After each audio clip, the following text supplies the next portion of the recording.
These are dholes, wild dogs that whistle. This family has 4 growing pups. A chital deer could feed the entire pack. The pack must get close without being detected.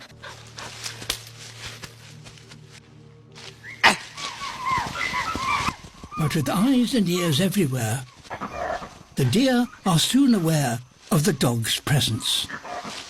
The pack can't afford to give up. They may have better luck here.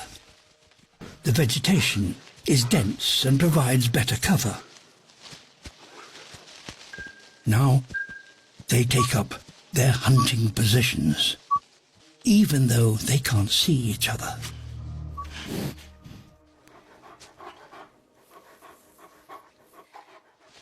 With the deer surrounded, the dholes wait for the signal to attack.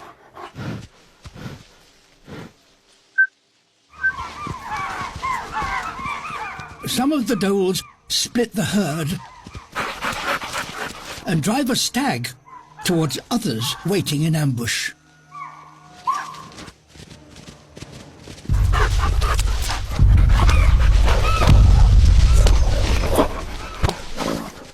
The dhole's ability to communicate so quietly enables them to stay connected and so hunt successfully in the tangle of their jungle.